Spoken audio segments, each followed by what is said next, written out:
우리가 지금 빛도 없이 이름도 없이 헌신하고 충성하고 섬김이 잘 되고 있는지 그렇지 않은지는 잘 모릅니다. 그러나 어찌하든지 간에 예수님께서는 우리를 은혜 베푸시고 예수님을 따르는 그 삶 가운데서 섬기고 충성하고 헌신하도록 우리를 이끌어 갈 것입니다. 믿으십니까? 예를 들면 어떤 두 사람이 교제를 하는데 한쪽이 관계에 헌신하는데 한쪽이 자꾸 다른 생각해요. 그러면 이제 막 복잡하겠잖아요. 근데 어떤 엄마가 자녀를 돌보듯이 계속 가정 안에서 건강하게 하려고 끈을 놓지 않고 계속 이렇게 하는 것처럼, 그래서 나중에 그 자녀가 자기 마음대로 자기중심적으로 살지 않고 가족도 생각할 수 있게 되고 또 자기 삶을 건강하게 이끌어갈 수 있게 되고, 자기중심적으로 가면은 자기가 원하는 거 다 안 되거든요. 그럼 좀 약간 삶이 무너지게 돼요. 건강하게 살아가고 이렇게 될 때까지는 그 사랑하는 사람의 헌신과 섬김이 있었겠죠. 그런 것처럼 예수님께서 우리를 계속해서 이끌어 가시는 것이죠. 여러분 믿습니까? 그래서 어떤 사람은 정말로 빛도 없이 이름도 없이 예수님께 충성하고 헌신하는 그 모습을 보시고 예수님께서 지금 기뻐하실 수도 있고, 지금 어떤 사람에게는 자기중심적으로 가지 말아라, 예수님께 헌신해라 이러면서 계속해서 설득하시고 보호하시고 돌보시면서 기다리시면서 이끌어 가실 수도 있어요. 여러분 믿으십니까? 다시 한번 찬양하겠습니다. 그런 마음으로 당신의 그 섬김이 전국에서 해같이 빛나리, 당신의 그 헌신이 전국에서 해같이 빛나리, 주님이 기억하시면 좋하리, 예수님 사랑으로 가득한 모습, 천사도 흠모하는 아름다운 그 모습, 천국에서 해같이 빛나리, 주님이 기억하시면 좋하리, 예수님 사랑으로 가득한 모습, 천사도 흠모하는 아름다운 그 모습, 천국에서 해같이 빛나리. 이 시간에 같이 기도하겠습니다. 오늘 예배를 위하여 주님, 제가 주님을 따르고 나 중심이 아니라 예수님 중심으로 살아가기 원합니다. 저에게 헌신하시고 섬겨주시고 돌보셨던 예수님의 사랑을 기억합니다. 저도 이제 그 사랑에 반응하기 원합니다 하면서 같이 기도하시겠습니다. 좋으신 예수님, 우리를 향하여 정말 오래 참으신 그 사랑을, 한량없는 사랑으로 우리를 돌보시고, 정말 그렇게 하지 않으셔도, 정말 그렇게 하시기 너무 어려우실 때도 불구하고 오래 참으시고 사랑하셨던 그 예수님의 헌신과 사랑을 기억합니다. 주님, 우리가 이제 그 예수님의 사랑에 반응하기 원하고, 정말 나 중심으로 잘 안 될 때 오는 그런 정말 소모적인 삶으로 가는 것이 아니라, 낙담하는 삶으로 가는 것이 아니라, 정말 그 어려운 삶으로 가는 것이 아니라 예수님 중심으로 생명의 삶으로 나아가기 원합니다. 오래 기다리시고 헌신하시고 돌보셨던 그 예수님의 사랑과 헌신에 반응하기 원합니다. 주님, 오늘 우리 예배를 통하여 역사하시고 또 우리의 삶의 방향이 예수님 중심으로 나아갈 수 있도록 주님 오늘 이 시간에 축복하시고 역사하여 주시옵소서. 우리를 향하여 오래 참으시고 사랑으로 헌신하신 예수님의 사랑을 기억합니다. 오늘 예배를 통하여 우리가 그 예수님의 사랑에 반응하기 원합니다. 성령 하나님 충만하게 역사하여 주시옵소서. 예수님의 이름으로 기도합니다. 아멘.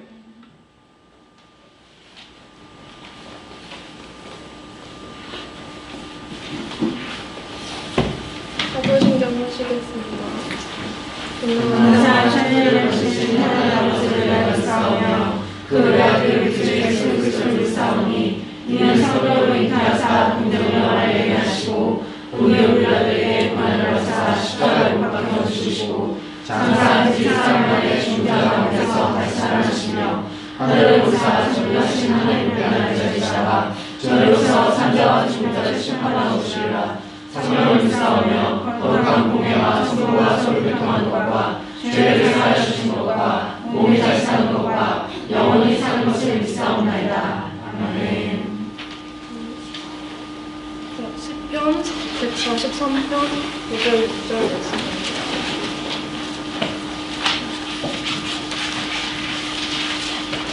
시편 143편 5절 6절 말씀입니다.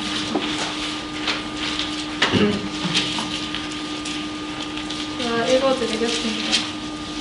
주 여호와여, 내 눈이 주께 향하여 내가 주께 피하오니 내 영혼을 빈궁한 대로 버려두지 마옵소서. 내가 옛날에 기억하고 주의 모든 행하신 것을 일조리며 주의 손이 행하는 일을 생각하고 주를 향하여 손을 펴고 내 영혼이 마른 땅같이 주를 사모하나이다. 셀라. 저는 중학교 때부터 주님이 저한테 주신 은혜와 은사와 경험이 되게 많아요. 그리고 중학교 때까지는 방황을 하다가 주님을 만나고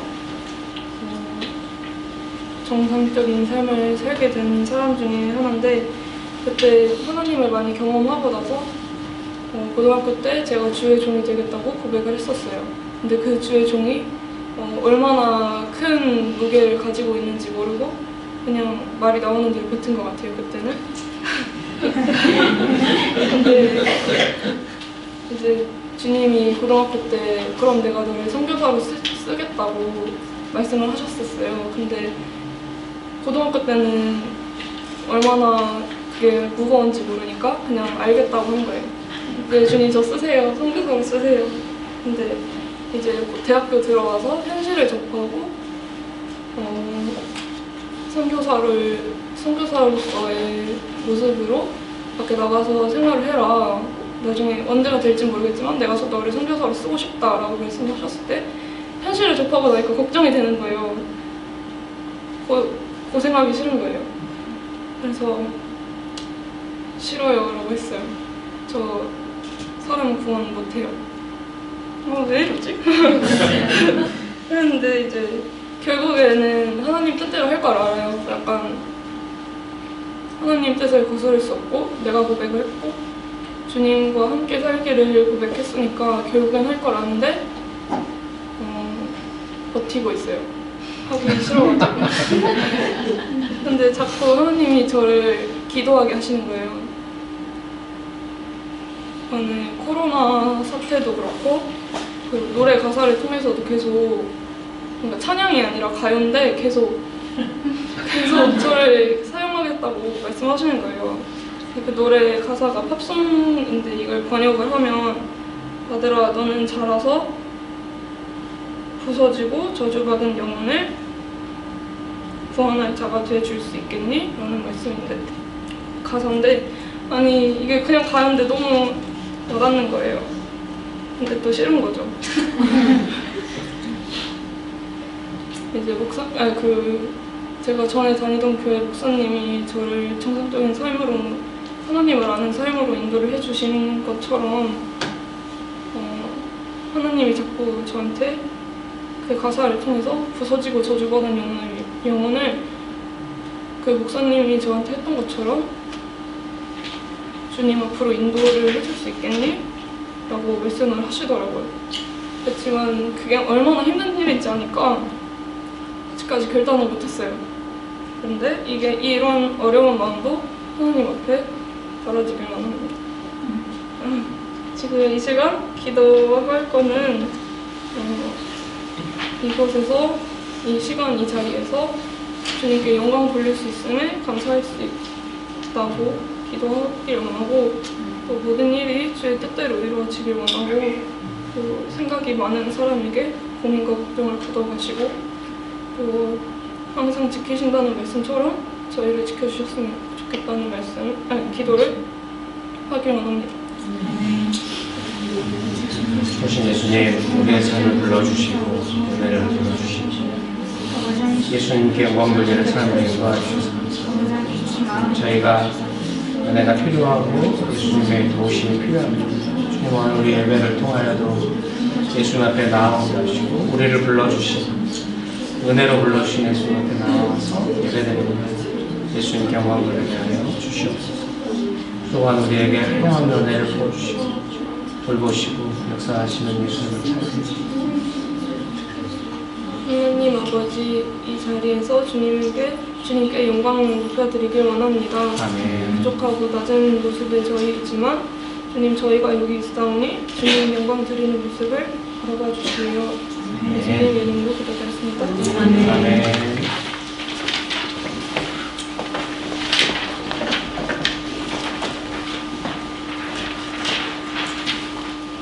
반주가 없어서 무반주로 드리겠습니다. 찬양 그거 전에 사실 원래 제가 새 찬양을 의도를 여기 안에 넣으려고 했었는데요.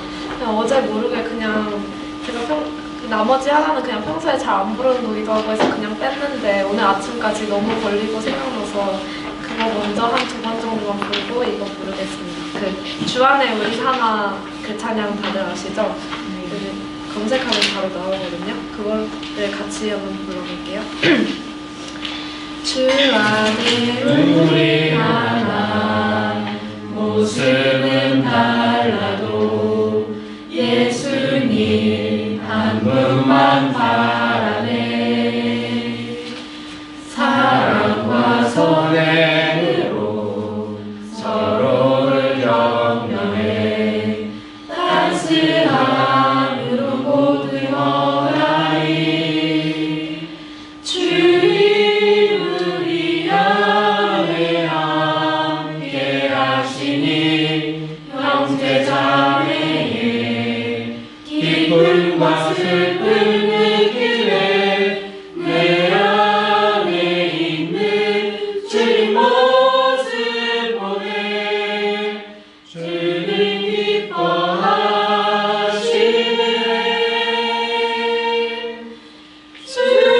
주님을 통해 가시니 부족한 입술로 찬양하게 하시니.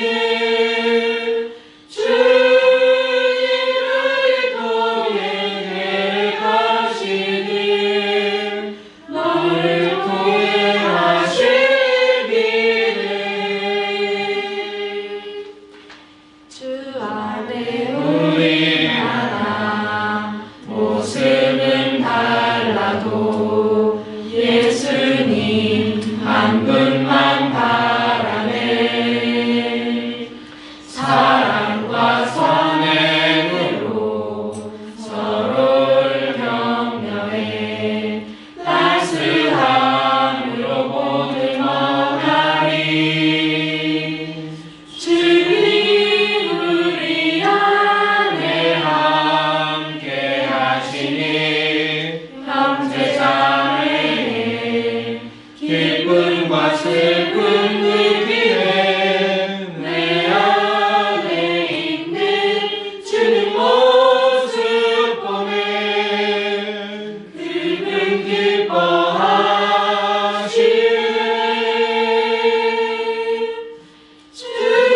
주님을 통해 가시니 부족한 입술로 찬양하게 하시니.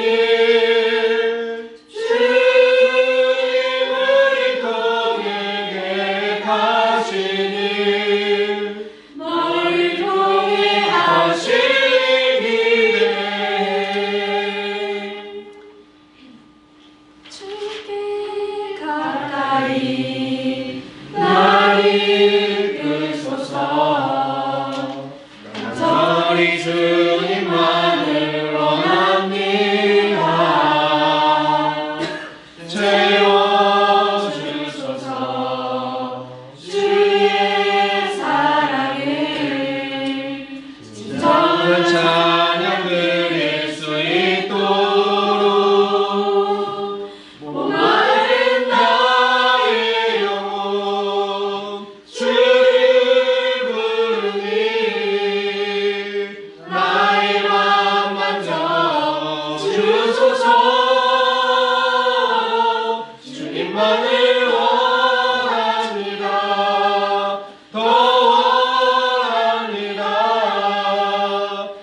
나의 맘 만져주소서.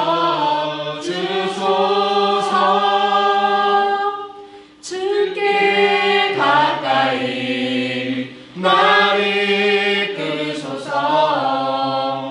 간절히 주님만을 원합니다. 채워주소서. 주의 사랑을 진정한 찬양 드릴 수 있도록 목마른 나의 영혼 주를 부르니 나의 맘 만져주소서. 주님만을 원합니다. 더 원합니다. 나의 맘 만져주소서. 목마른 나의 영혼 주를 부르니 나의 맘 만져주소서. 주님만을 원합니다. 더 원합니다.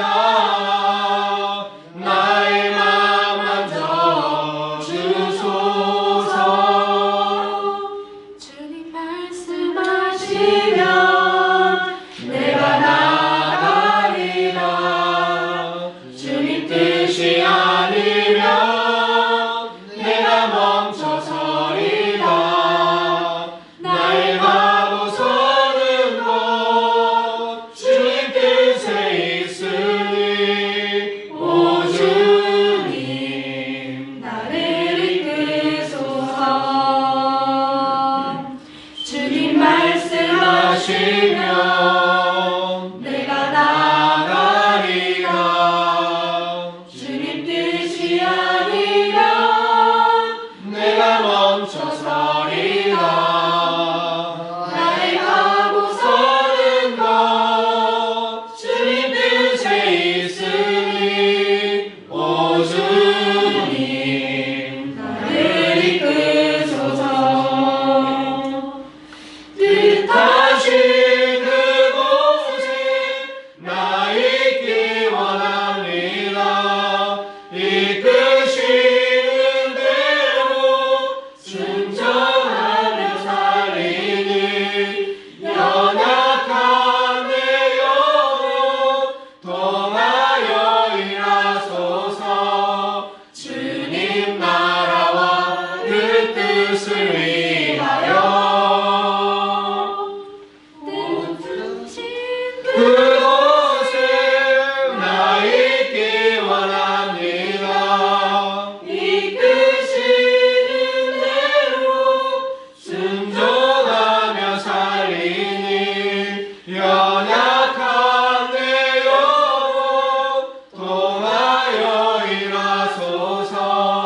주님 나라와 그 뜻을 위하여 오 주님 나를 이끄소서.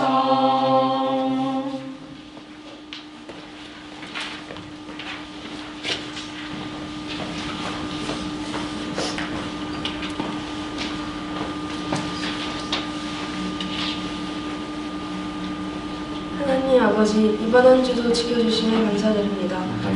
지금 이 시간에 마음을 다해 예배드리기를 원합니다. 항상 제 마음속에 예수님이 계신 것을 믿고 세상 사람의 마음과 모습으로 산 것을 발견합니다. 시간이 지날수록 풀어지는 것이 아니라 더 발전하고 하나님 앞에 온전히 설 수 있도록 지켜주세요. 예배 드릴 때 마음을 열고 듣게 하시고 그 말씀으로 또 일주일을 살아가게 해주세요. 강단에 서시는 목사님의 건강과 마음을 지켜주시기를 바라며 예수님의 이름으로 기도드렸습니다. 아멘.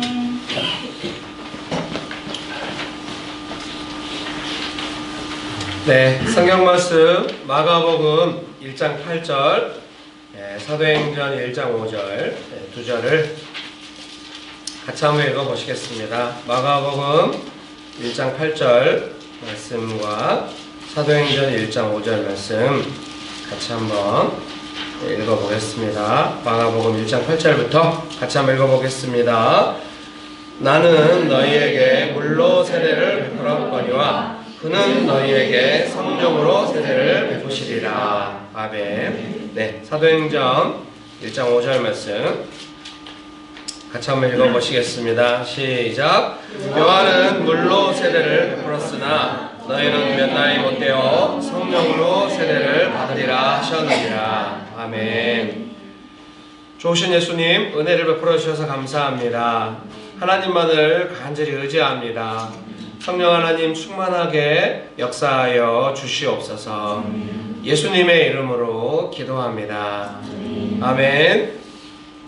네, 우리가 그 마가복음 1장 8절에 읽은 것처럼 세례 요한이 이제 세례 요한은 물로 세례를 주지만 세례 요한의 뒤에 오시는 예수님께서는 성령으로 세례를 주실 것이다. 이렇게 이야기를 했어요. 그리고 사도행전 1장 5절에서도 예수님께서 요한은 세례 요한이죠. 요한은 물로 세례를 베풀었으나 너희는 몇 날이 못되어 성령으로 세례를 받으리라 하셨느니라. 그래서 성경이 말씀하시는 사도행전 1장에 보면 이제 성령으로 세례받는 삶이라고 하는 것이 무엇인지 쭉 나옵니다. 성령으로 세례를 받았다. 한번 같이 읽어볼까요? 그러면은 1장 8절 말씀 같이 한번 읽어봅시다.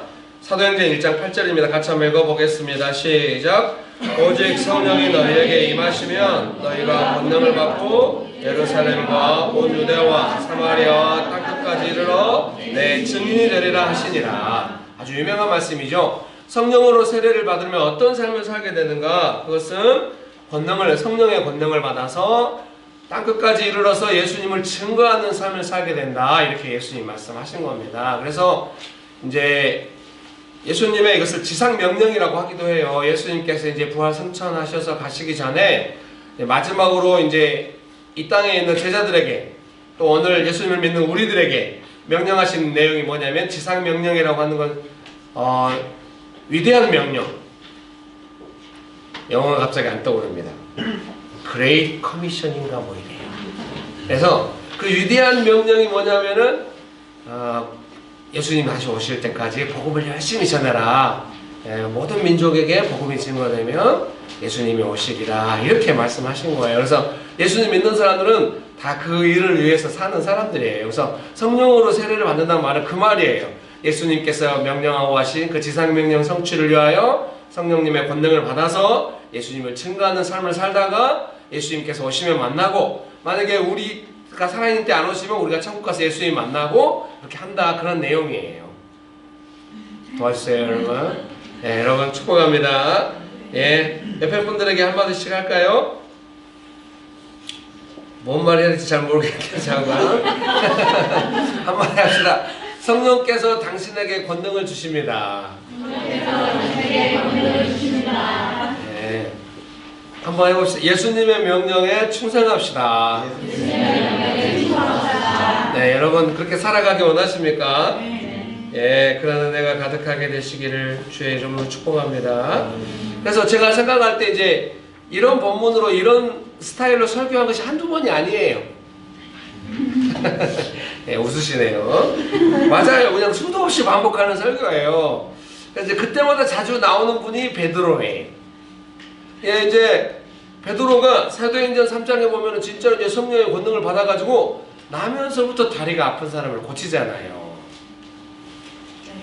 예, 이 부분으로 설교할 때마다 항상 하는 유머예요. 여러분 고쳤어요. 여러분 축복합니다.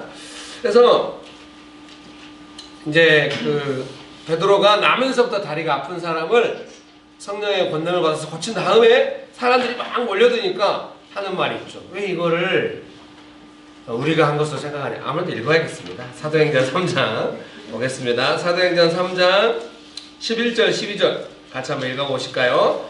사도행전 3장 11절 12절 말씀 같이 한번 읽어봅시다. 시작.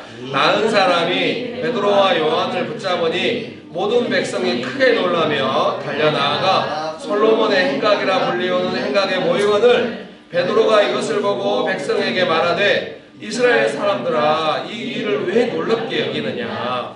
우리 개인의 본능과 경건으로 이 사람을 겉가한 것처럼 왜 우리를 주목하느냐. 사람들이 막 놀라가지고 막 몰려 그러겠죠. 나면서부터 다리가 아픈 사람이니까 얼마나 오랜 시간이겠어요. 그리고 성전 앞에 항상 있었던 사람이겠죠. 근데 그 사람이 공항에서 뛰어다니니까 막 사람들이 놀라가지고 막 몰려온 거죠. 그래서 그 놀라는 것을 이제 왜 놀라느냐 이렇게 하면 그 놀란 게 아마 이제 베드로의 어떤 말에 의하면은 사도행전 3장 12절 말씀에 의하면은 아마 베드로가 한 것처럼 놀라서 온 것 같은 거죠. 베드로가 왜 이거를 우리가 한 것으로 베드로가 한 것으로 생각해서 놀라느냐. 그것이 아니다.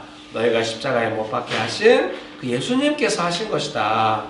구원받으려면 다 예수님 믿어야 된다. 회개해라. 막 이러니까 사람들이 막 그럼 우리가 어떻게 해야 되냐 막 할 때 예수님 믿고 구원받으면 된다. 이렇게 하면서 베드로가 예수님을 증거하는 것이죠. 여러분 믿습니까?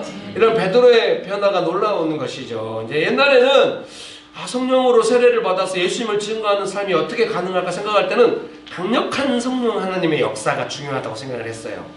그래서 이 나면서부터 다리가 아픈 사람이 고쳐지는 것은 어차피 베드로가 한 것이 아니라 성령의 권능인데 성령님의 권능이 강력하셔서 이게 나은 것이 아닌가 그런 생각을 했는데 시대의 변화를 따라 제가 성숙한 건지 아니면 시대가 변해서 제가 받아들인 건지 잘 모르겠어요. 요새는 그런 권능이 잘 안 보입니다. 여러분의 반응도 안 보이네요. 그래서 이제 했는지 모르지만 좀 더 저는 이제 깊어졌다고 생각을 해요.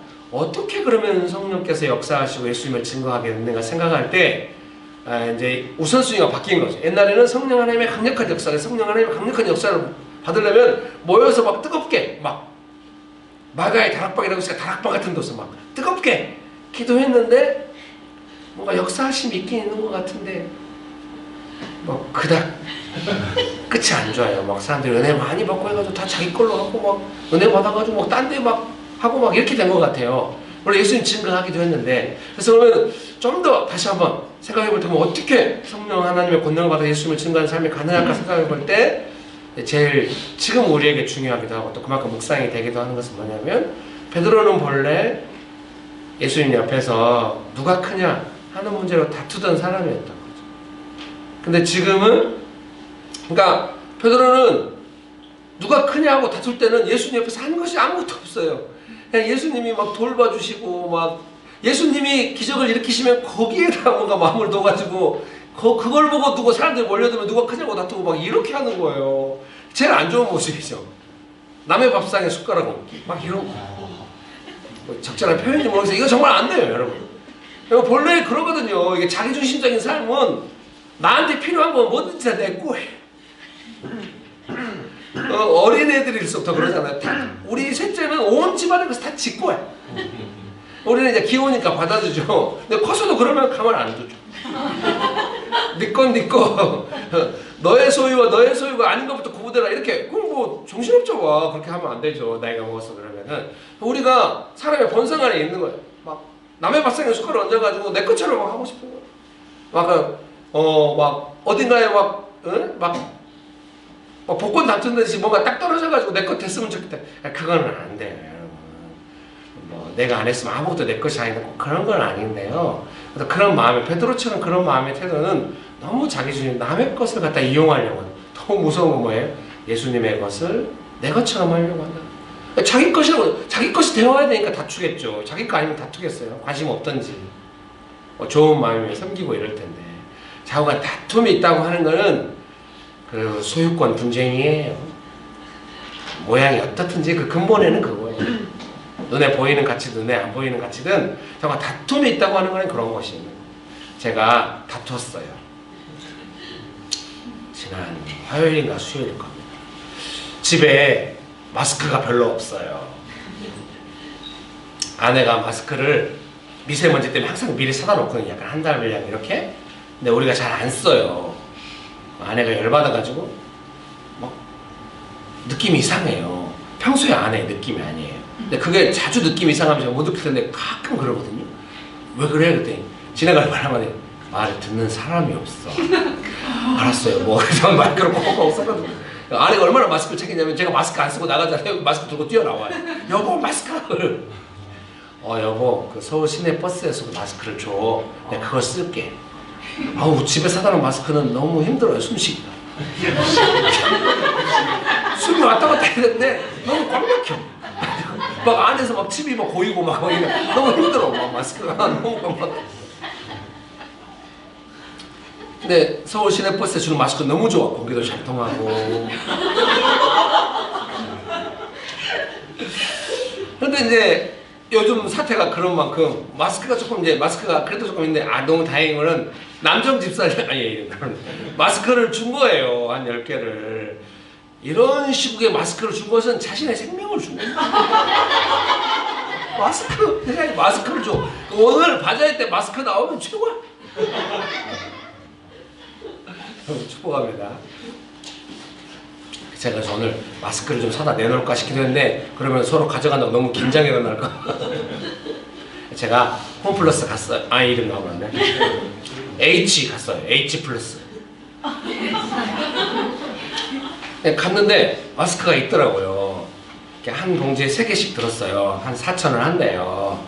그래서 한 6개를 샀어요. 쭉 쌓여 있어서 6개를 사가지고 그 자율 계산대가 찍었더니 안 나와요. 이렇게 안 찍혀 있다고 바코드가. 그래서 계산대에 갔더니 안 찍혀 있다고 하더니 그분이 와서 가져가더니 안 줘요. 다시 계산 설정을 해야 한다. 그래서 근데 사람들 어느 순간 몰려와가지고 긴장이 막 일어나고 있더라고요. 옛날 같으면 왜 가져가냐고 빨리 당신들이 회의해가지고 빨리 파라고 제가 이렇게 했을지도 몰라요. 근데 제가 그냥 왔어요. 이게 지금 현재 우리가 그런 것처럼 사실 마스크 신경도 안 쓰죠. 그러나 지금은 그런 거에 아주 민감해 있는 것처럼 아주 긴장이 일어나고 막 다툼이 일어나고 이럴 수 있어요. 제가 이제 거기서 뭘 배웠겠어요? 왜 거기서 물러나와? 옛날 같으면은 아니 지금 내가 사가지고 지금 와서 값을 지불하지는 않았지만 이거는 내가 살려고 했던 거니까 안 된다 이렇게 다툴 수도 있어요. 그렇게 다투지 않았던 것은 뭐냐면은 이거는 다툼이다 제가 생각을 했거든요. 뭔가 마스크라든가 가격을 놓고 긴장이 일어나거든요. 여기에 끼어들면 안 돼. 집을 사야 하는데 왜 집을 안 사냐? 그 이유 중에 하나 제가 아주 이렇게 큰 문제도 제가 영향받아요. 많은 사람들이 너무 집에 관심이 있고 이것이 인생을 걸고 거의 모험하듯이 이렇게 하는 거예요. 거기에 하면 제가 안 되는 그동안 배워온 게 아니에요. 이러다 집 사면 어떻게 해줘? 자비랑을 살 때 빚을 질 수가 없어서 살 수가 없을 겁니다만 제가 배웠다는 걸 말씀드리고 싶어서 옛날에는 막 다툼인 줄도 모르고 아니 왜 이걸 가져가니 상식이 어긋나는데 내가 이미 하고 하는데 당신들이 해야지 이걸 왜 내 걸 가져가니 너무 말도 없이 가져가 버리는 게 가격을 올리려고 그런가 봐요. 근데 더 기분이 나쁘죠. 이게 말이 되냐 하면서 했는데 다투지 않았어요. 이거 다툼이라는 걸 알았거든요. 그래서 결국 마스크 못 샀죠. 이건 아닌 것 같아요. 다투더라도 사버려야 돼. 이제 그렇게 하기에는 너무 많은 걸 배웠어요. 다툼이란 걸 여기에 끼어들면 안 돼. 이거는 예수님을 따르는 모습이 아니고 성령의 권능이 아니에요. 그렇게 살기에는 삶의 방식이 너무 많이 바뀌어갔죠. 그냥 성령의 권능을 받은 삶의 방식이라고 하는 것은 무엇인가? 그것은 나의 이익을 위하여 나중심으로 다투는 삶은 아닌 거예요. 그래서 뭔가 다툼이 일어났을 때 하나님의 뜻을 이루기 위해서 다툰다. 그러면 또 다를 수 있겠습니다. 그럴 수도 있으니까요. 근데 뭔가 이해관계, 비록 내가 손해본다 쳐도 손해 안 보려고 다투는 것까지라 할지라도 그것은 성령의 권능을 소멸시키는 것이 아닌가 그런 생각이 들어요. 제가 이제 살아오면서 배워오면서 그러니까 마스크를 안 사고 싶었던 것이 아니라 마스크를 못 사고 싶었던 것이 아니라 안 다투고 사고 싶었죠. 그러나 안 다투고 못 샀죠. 그러면서 회개했죠. 마스크가 있어야 돼. 이런 마음이라고 하는 것이 지금 현재 많은 사람들에게 다툼을 일으킬 만한 마음으로 있는데 나마저 그런 마음으로 움직이는 것이 맞는가. 그래서 오늘 마스크를 사다가 하고 싶었는데 저보다 훌륭한 집사님이 우리 교회에 계신 거예요. 마스크를 좁으로. 훌륭하죠. 여러분 축복합니다. 무슨 의미인지 알겠죠? 다툼과 예수님 중심의 성령의 권능이라고 하는 것이 무엇인지 아시죠? 그래서 명신교에서 무슨 일을 할 때마다 왜 막 웬만하면 긴장이라고 하지 말라고 하고 막 이런 게 뭐냐면은 그 일에 대한 주도권 다툼이 될까봐 늘 걱정을 하는 것이고 자기 스타일로 일하려고 하는 것을 걱정하는 거예요. 그래서 명신교회 와서 막 어떤 집사님 그래요. 성경 공부하면서 명신교회에서 뭘 맡으면 안 되겠다고. 뭐 하면 그 뒤에 말이 너무 많다고 주로 제가 말하죠. 왜 그런 식으로 했냐고, 돌아보라고, 배울 것이 뭐냐고, 아예 안 하는 것이 낫겠다고. 이렇게 말하더라고 마음이 아팠죠. 하고 배우라고. 이렇게 하고 싶었지만 표정이 내가 왜 그래야 하냐고 그럴까봐 무서워서 말을 못했습니다만은 사랑하는 성도님 여러분, 자기 스타일대로 하던 것 중에 점검을 해봐야 돼요. 이것이 다툼인가? 나의 삶의 스타일인가? 성령 하나님의 권능의 방식인가? 예수님을 증거하는 방식인가? 그 삶의 방식에 대해서 잘 점검하고 돌아봐야 하는 점이 있습니다. 베드로는 이제 바뀐 거예요. 성령의 권능을 받았기 때문에 어떤가 그 아픈 사람을 고쳤다는 것도 놀랍긴 합니다만은 예수님을 높이고 증거하는 어떤 삶의 방식으로 완전히 바뀌어 있는 것이죠. 여러분 믿습니까? 그러나 내가 있게 되시기를 주의 이름으로 축복합니다. 축복합니다. 가정 안에서 어떤 일을 하는데 나 중심으로 하는 것과 예수님을 증거하는 방식으로 하는 것이 어떤 차이가 있는지 설명하기 어려워요. 설교를 준비할 때는 수많은 생각이 있었건만 보통 이러면은 설교가 망해요. 제가 설교안을 어제 늦게 밴드에 올렸잖아요. 그 설교안을 보시면 아시겠지만 누덕누덕해요. 옆에다 뭔 생각을 많이 했고 이것도 부족해서 막 뒤에다도 막 생각을 막 적어놔. 이러면 실패해요. 설교가 간단하고 생각이 단순해야 딱 전달이 되는데 이렇게 복잡하면 전달하려다가 사람들이 뭔 말인지 모르겠어 이렇게 끝나거든요. 예를 들면 축복합니다. 요새 우리의 교회 주로 교제는 성경 공부에서 일어나기 때문에 성경 공부 때 나왔던 이야기가 설교에 나올 수밖에 없어요. 근데 지난 수요일 날은 너무 추워서 성경 공부를 이번 주일 저녁으로 연기했기 때문에 금요 성경 공부에 나왔던 이야기가 나올 수밖에 없어요. 그분들이 다 긴장하겠네요. 갑자기 차우주 집사의 표정이 어두워지고 있어요. 이번에는 아니에요. 자유하세요. 어떤 집사님이 남편과 함께 사는데 남편이 컵을 14개씩 내놓네요. 그런데 자기가 14개의 컵을 내놨다고 하는 거를 아무 생각이 없대요. 그래서 이제 부인 입장에서 힘들겠잖아요. 그래서 이제 부인이 말했대요. 컵이 없어. 그래서 남편이 그래? 밥그릇을 밥그릇을 그래서 부인이 포기했어요. 생각이 없는 사람이 뭐래요. 컵이 없으면 내가 컵을 너무 많이 썼구나. 컵을 씻어서 해야겠는데 뭐 이런 거 할 줄 알았는데 밥그릇을 아무 고민 없이 밥그릇을 이야기를 하면서 우리가 엄청 웃었죠. 그래서 집사님 생각은 뭐냐면은 좀 이렇게 하는 게 맞나 하고 마음이 좁아지고 낙담으로 가는 것이 아니라 생각이 없기 때문에 자기 자신이 어떻게 여기서 성령 하나님의 인도하심을 따라 섬길 것인가 크게 이제 복음 증거하는 거죠. 남편에게. 근데 저는 우리 집사님이 저보다 훨씬 나아요. 저는 제 아내가 성공할 때 저도 이야기했거든요. 제 아내가 병원에 몇 개월 있었어요. 열심히 제가 가정 섬겼죠. 열심히 잘했다고 생각했거든요. 최선을 다해서 방어했어요. 집이 이렇게 먼지 쌓여서 무너지지 않게 청소도 열심히 하고 화장실 두 군데 청소하고 설거지 너무 많아요. 딸이 좋아했어요. 아빠가 있으니까 빨래가 이렇게 안 쌓인다고. 빨래를 제가 직접 제 아내는 빨래를 좀 힘들게 해요. 이렇게 색깔별로 그리고 종류별로. 저는 안 그래요. 막 양반하고 오다가 막 하얀 오다가 섞어서 해보려고 막 좀 부작용이 있어요. 파라 물이 들어버리고 막 이래요. 그런데 대신 빨래는 하나도 없어요. 양말하고 뭐 속옷하고 같이 빨았기 때문에 좀 찝찝하긴 해요. 근데 제 아내는 양말은 양말대로 막 심지어는 그것도 색깔별로 막 하니까 우리가 여보 양말이 떨어져 가고 있어. 아마 제 양말이 빨래 우선순위에 제일 우순인가 봐요. 여러분 축복합니다. 근데 내가 설거지도 열심히 했는데 이제 아내가 집에 돌아오고 나서 몇 개월 지나서 딸이 지나가는 말로 아내한테 이야기를 하는 거예요. 아빠가 아무 판단도 안 느껴지게 어디서 그런 기술이 나왔는지 모르겠는데요. 아주 평안하게 아빠가 컵을 하루에 하나만 쓰라고 했어. 저는 기억도 안 나는데 그런 말인데 기억도 안 나요. 아내가 집에 있으면 지금도 마찬가지인데 우리 집에는 제가 벌레 컵을 모으는 것도 좋은 컵이 아니라 맥도날드 컵 막 이런 어디서 행사하는 컵 모으는 걸 좋아하거든요. 그런 컵들이 막 쌓여 있어요. 막 컵이 수십 개가 있어요. 그러면 컵이 하루에 막 설거지하면 항상 컵이 옆에 쌓여 있거든요. 아내는 단 한 번도 그걸 말한 적이 없어요. 도저히 미안하니까 제가 한 번 할 때도 있긴 하지만은 저는 바로 이것은 비효율적이구만. 컵은 하루에 하나씩 써. 그리고 헹궈가지고 다시 쓰고 컵은 솔직히 컵에다 이름 쓰고 나머지 컵은 다 없애든지 찬장에다 집어넣죠. 근데 거기서 아내가 병원에 몇 개월 더 있었으면 아마 자기 컵은 자기가 씻어 아마 이렇게 갔을지. 네, 여러분 죄송합니다.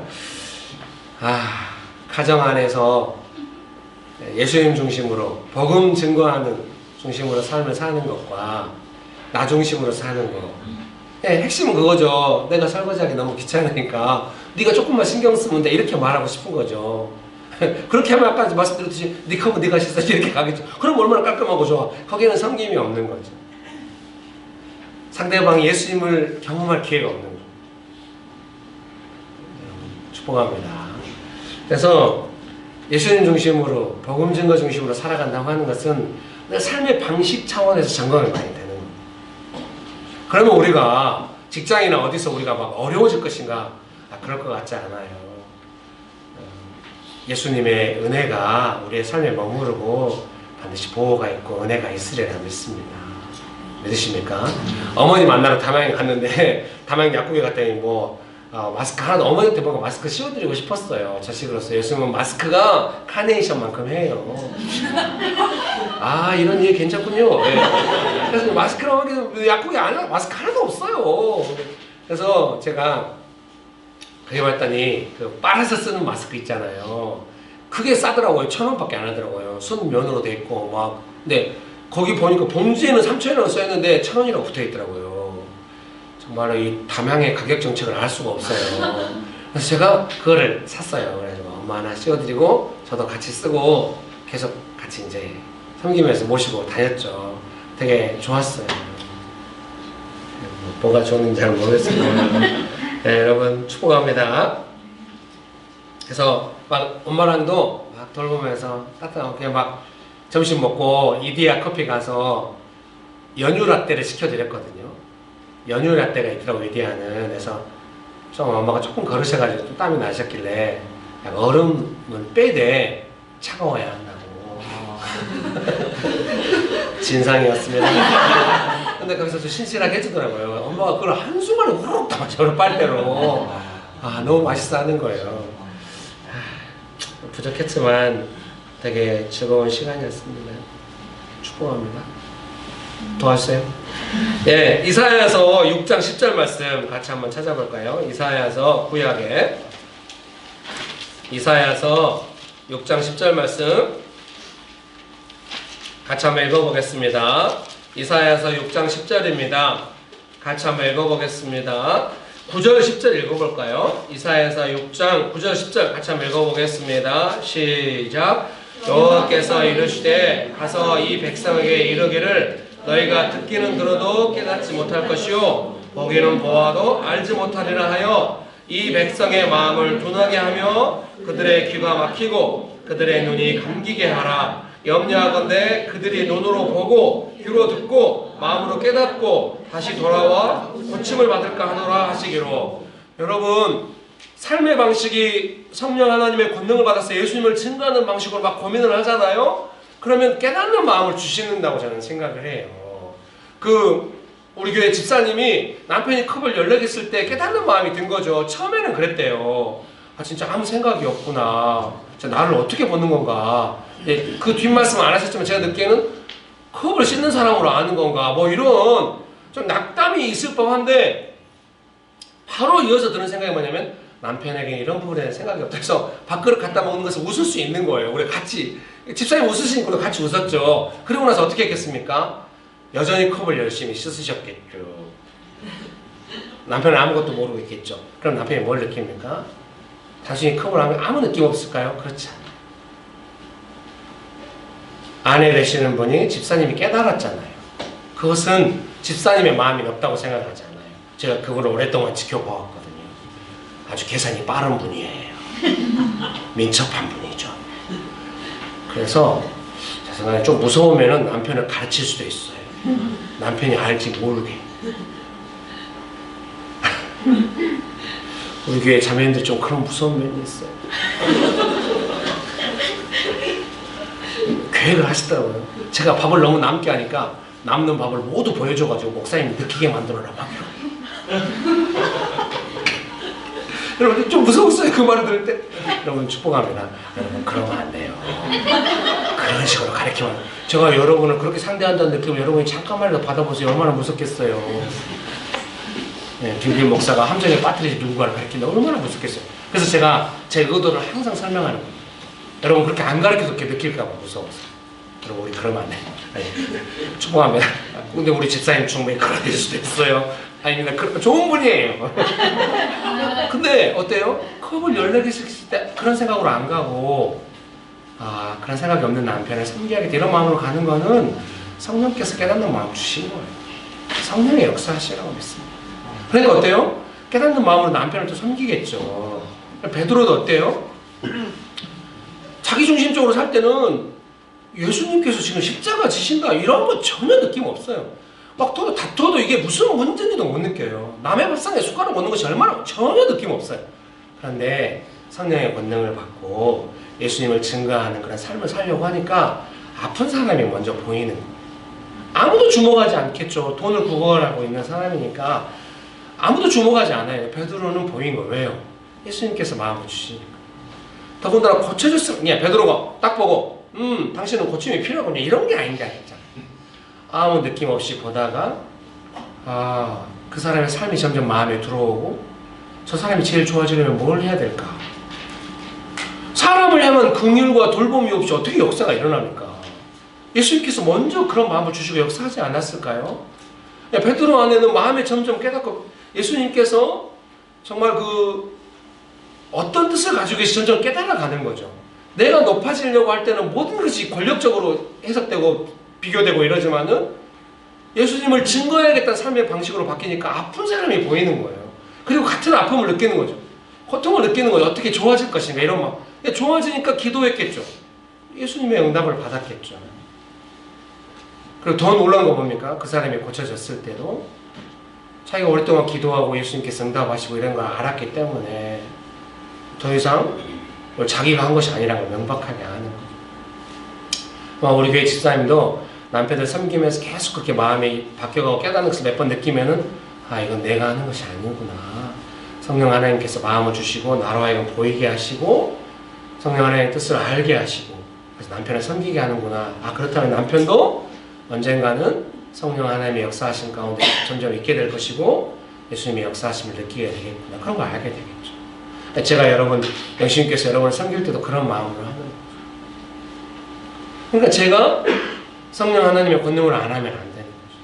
그럼 교회가 어떻게 되겠어요? 인간적인 곳이 되는 거예요. 그렇게 안 하려고. 어찌하든지 예수님 증거하는 모습을 하려고 애를 쓰는 거예요. 그래서 무엇을 할 때마다 늘 그런 부분에 신경 써서 명신교에서 할 때는 뭐가 어떤 것이 효율적이냐, 어떻게 하냐 이런 것보다는 항상 마음을 중요시했던 게 그거죠. 예수님을 증거하는 마음의 내용이니까. 제일 우선적인 가치는 어떻게 무엇을 하든지 예수님을 증거하겠다는 마음, 다른 사람이 그 예수님의 마음을 느꼈으면 좋겠다는 마음으로 뭔가 하니까 항상 그 부분에서 점검이 되고 좀 뭔가 놓쳤으면 그 부분을 놓친 것이고 일이 잘 되고 안 되고는 그닥 중요한 것이 아닌 거죠. 내 마음이 예수님을 증거하려고 하는 예수님의 마음을 품고 예수님의 마음을 전달하려고 하는 것에 문제가 있었나? 뭔가 겉으로 보기에는 그것이 효율적이어도 마음이 좁아졌다. 그럼 그 좁아진 마음에 대한 문제의식을 갖는 거예요. 뭔가 옳고 그름을 따지고 있다. 누군가를 평가하고 있다. 이러면 안 되는 거죠. 제가 성경 공부 때도 나누고 막 했잖아요. 카메라 가서 한번 보면서 제 마음에 회개했다고. 카메라 잘 되고 있는 거에 이렇게 봤던 제 마음에 대해서. 우리 재현 집사님 힘드시겠네. 한번 영상이 이렇게 막 겹쳐서 나온 그 다음 주에 전혀 못 느끼죠. 그냥 제가 가서 괜찮아 잘 되고 있어 이렇게 하면 딱 한번 보고 지나갔는데 제가 예수님 앞에 회개한 거죠. 잘하고 있는지 보고 싶어하는 그 마음의 태도가 뭘까. 제가 교회에서 일하나 잘하거나 못하거나 뭔 상관이 있어요. 되도록이면 저도 그렇고 모든 사람들이 예수님 안에서 자유하면서 예수님의 마음을 하기를 바라고. 근데 제가 이제 실수하는 거는 뭔가 자기중심적으로 할 때 제가 좀 못 참고 어째 그런 식으로 하냐고 이렇게 말했는데 이제 그것도 더 훈련해가지고 늑대만 쫓아내고 양은 놀라지 않게. 제가 너무 강하게 말할 때 양들이 놀라가지고. 저는 예수님의 충성스러운, 우리의 목자이신 예수님의 충성스러운 개가 되고 늑대만 쫓아내고 양들은 잘. 네, 적절한 예는 아닌 것 같아요. 예, 잠언 2장 5절 6절입니다. 네, 시편 다음에 잠언이 있습니다. 잠언 2장 5절 6절 말씀 같이 한번 읽어보겠습니다. 잠언 2장 5절 6절입니다.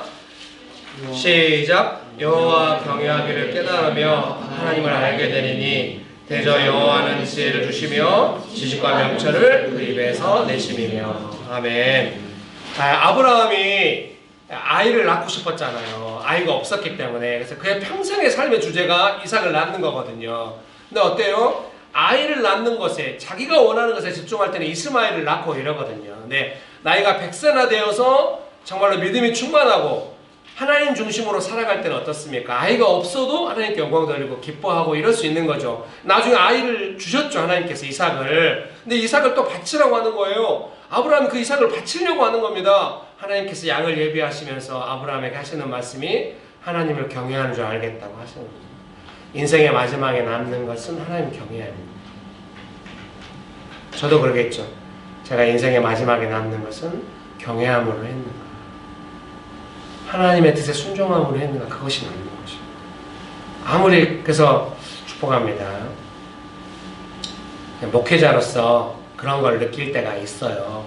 목회자가 하나님 경외함으로 순종하면은 조금 삶이 지지부진한, 사역이 지지부진한 느낌이 있어가지고 어느 순간에 그 경외함이라고 하는 것이 마음 안에 있는 거고 하나님만 아시기 때문에 잘 모르거든요. 남들은 본인도 잘 모를 수가 있어요. 그래서 이 일이 되는 방향으로 막 해가다가 나중에는 사람들이 인정받는 어떤 명분 있는 일 쪽으로 막 가버려요. 목회자가. 저는 그러면 안 돼요. 저는 그런 걸 느끼거든요. 목사들은 다 느끼죠. 저 사람이 지금 남들이 보기에는 뭔가 인정하는 것 같고 뭔가 일이 되는 것 같고 뭐 큰일이 되는 것 같고 세상에서도 뭔가 명분이 있는 일이 같지만 저것이 정말 경외함인가, 그런 기준이 있어요. 저는 제 인생을 향해서도 그런 엄격한 기준을 적용하고 끝까지 제가 인생의 마지막 목표는 뭐냐? 하나님 경외하는 삶이었다. 그렇게 살아가기 원하는 것이죠. 다들 표정이, 그것이 오늘 설교 마지막 결론과 무슨 상관이냐. 예를 들면 가정에서 열심히 삼겼어요. 설거지를 열심히 했어. 컵을 20개를 닦아버렸어. 해서 성령의 권능이 있었고 남편이 막 성령의 열매와 은사를 경험했어요. 예수님을 느꼈어요. 그래서 그렇게 섬겼더니 가정이 그렇게 살아갔어요. 그럼 마지막에 남는 건 뭐예요? 그것이 다시 와 이제 우리가 원하는 가정이 됐네, 그런 것이 아니에요. 하나님, 저는 하나님께서 제게 주신 모든 것에 대해서 하나님의 소유권을 인정하고 하나님께 돌려드리기 원합니다. 하나님 경외함으로 살고, 이것이 마지막까지 점검돼야 합니다. 아브라함이 이삭을 받을 때 얼마나 빛나요? 우리는 그런 삶이죠. 부요하고 이삭 받았고 거기서 끝나는 게 아니에요. 이삭을 바치라고 할 때 순종하면서 경외함으로 하겠습니다. 그것이 레이스의 마지막 부분일 것 같습니다. 여러분 축복합니다. 믿음의 경주를 하고 있죠? 금메달 따세요? 산만하네요. 미안합니다. 자, 옆에 분들에게 한 번씩 합시다. 금메달 땁시다. 다 이게 성경적이에요. 바울이 말했잖아요. 예, 금메달 따려고 달린다고. 여러분 이해를 부탁드립니다. 기도하시겠습니다.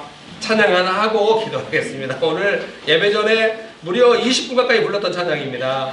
지금 제 생각에 제가 이 찬양을 부르면 첫음을 분명히 잘못 잡을 거예요. 당신의 그 섬김이 천국에서 해같이 빛나리. 당신의 그 헌신이 천국에서 해같이 빛나리. 주님이 기억하시면 족하리. 예수님 사랑으로 가득한 모습, 천사도 음원 아름다운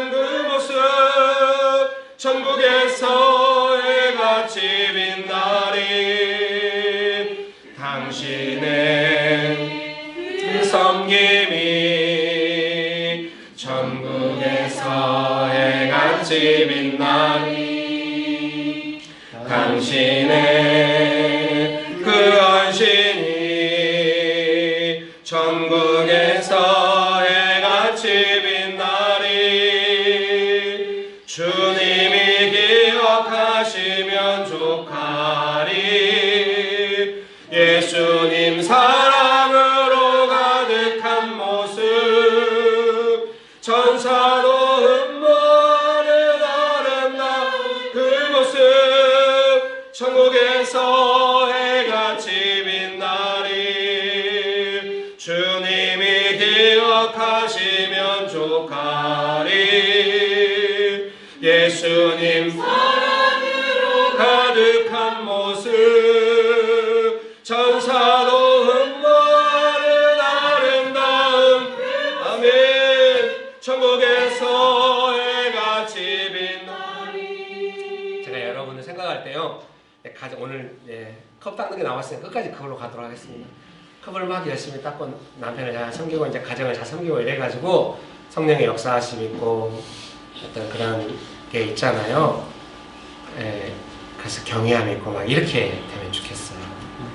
막 선교지에서 펄펄 날아다니고 막 이런데 성령의 역사하심도 없고 경외함도 없고 일만 남아있고 이런 모습 조금 아니고요. 우리가 아시아의 대도시 성경 이런 모습도 가정에서 설거지하는 성령의 권능을 받은 그 모습으로 선교지에 나가는데 되게 쭈뼛쭈뼛거리고 별일 없고 큰일 못해도 조금만 마음 써도 성령 하나님의 권능이 있었으면 좋겠네요. 인생이 그렇게 아름다웠으면 좋겠네요.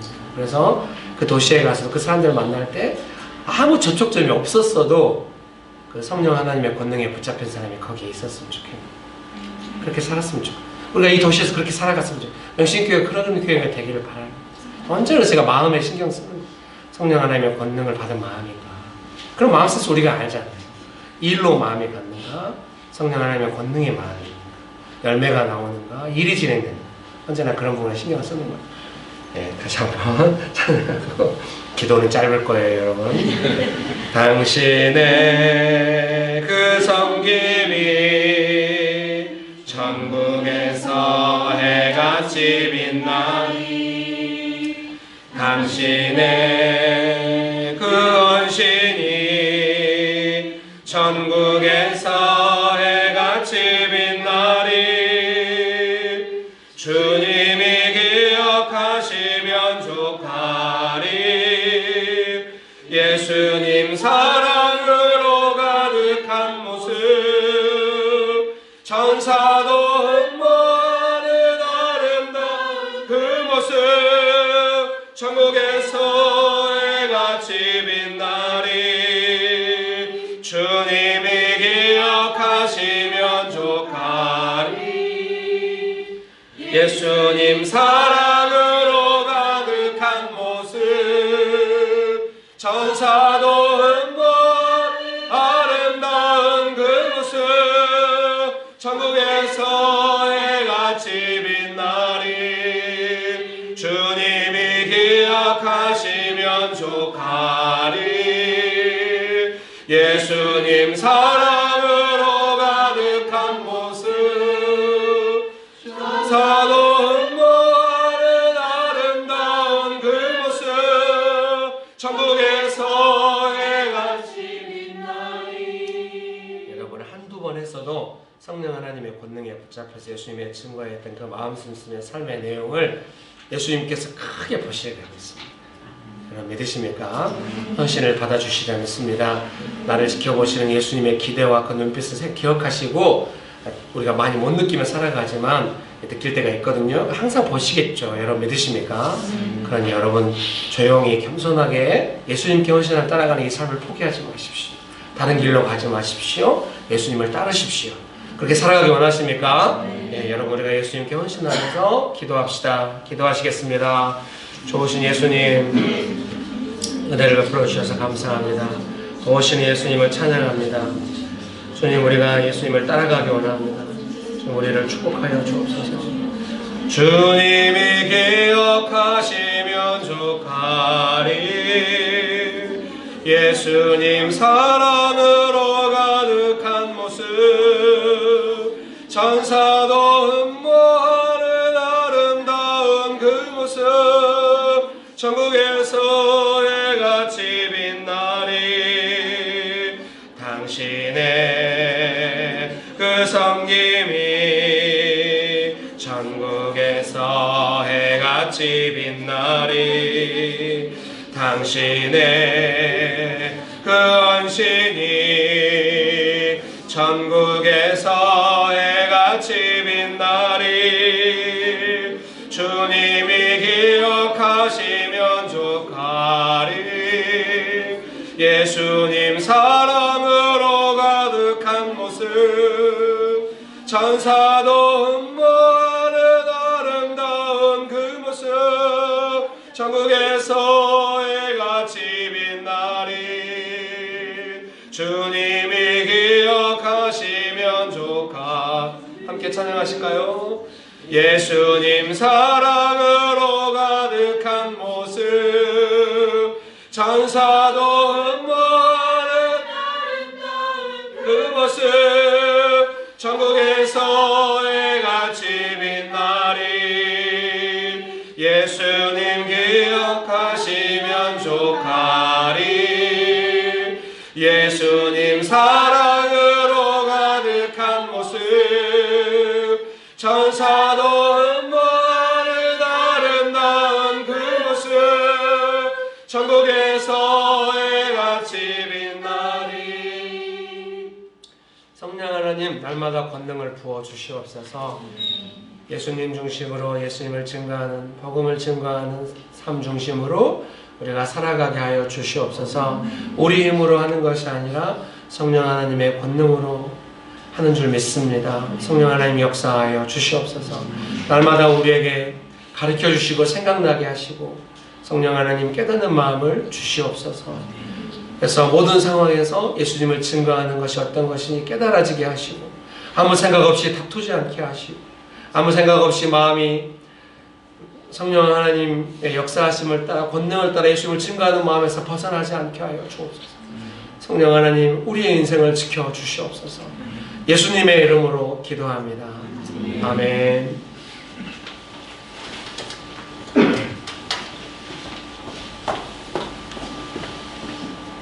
하나님 아버지 재정을 주셔서 감사합니다. 욕심으로 쓰지 않고 하나님 영광 돌리는 데 사용할 수 있게 해주세요. 그리고 이 예배 기뻐 받아주시고 살면서 하나님을 경외하고 예수님을 증거하는 사역자로 살기로 결단할 수 있도록 도와주세요. 아멘. 예수님 이름으로 기도합니다. 아멘.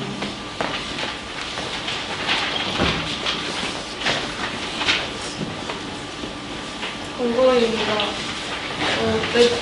혹시 새로 오신 분 있나요? 광고입니다. 주일 예배는 매주 오전 10시 30분에 여기서 드리고요. 제자훈련 학교는 예배 후에 육성학교가 오늘부터 시작됩니다.